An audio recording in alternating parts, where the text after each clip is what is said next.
Yan, yan yung lote ni Bong. Hmm. Si Idol Bong. Ah, hindi alam ni Bong nakarating ako dito. Ayan. Hindi. Ayun, kaya nga may dito sa kabila, no?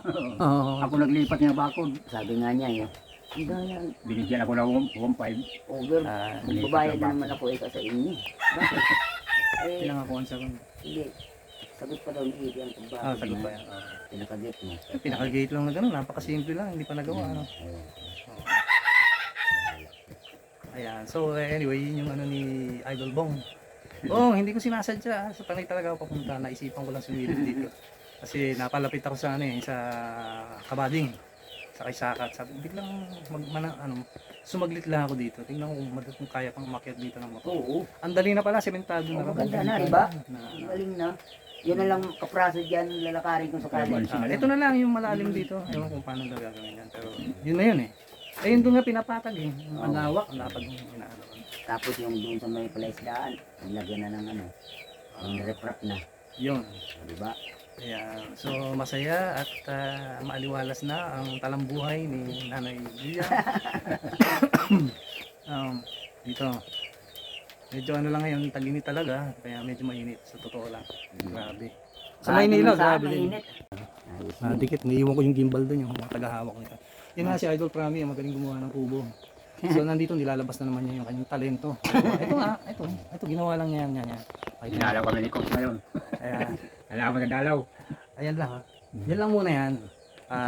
Yung kay Eddie kasi talagang pinag-anuhan na yung Eddie yan eh.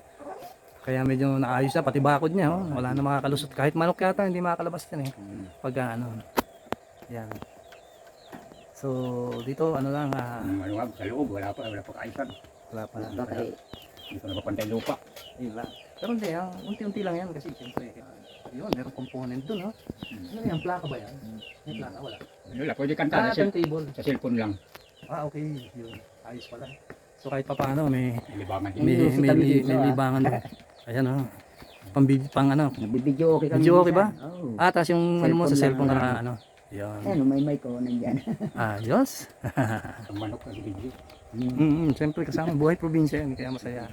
So ano next project mo ngayon? Ano nga pala yun? So ayaw mo na magtinda ron? Hindi mo maganda maghanap buhay doon sa Pinit? Ganda nga, kaso hindi ko nga alam bakit. Puhunan namin doon. Okay. Yun lang.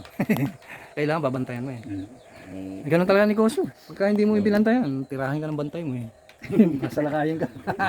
Sible. Yun ang ano. De, pero may ayos mo rin yan. Pagka sa tamang panahon. Mas importante, bawat sandali, masaya tayo. Kahit ganyan lang ang nangyayari. isip ko Think kung dito positive. na lang ako magtindahan. Tapos, Marami na bang bibili dyan? Wala, kaunti pa ng tao. meron naman nabili ko. So guys, nadalaw natin si Nanay Lilian. Yan, dito sa kanyang munting kubo. Si Idol Prami, yung master bahay kubo director. Director contractor. Yan, kayang-kaya magtayo ng bahay kubo niyan. Yan. So in the meantime, ako'y babalik muna roon at papaalam na yung mga gamit ko nandun pa eh. Helmet, saka para makagayak. Salamat sa duwal dalaw. So ulitin, papasyalan ko kayo ulit. Yan.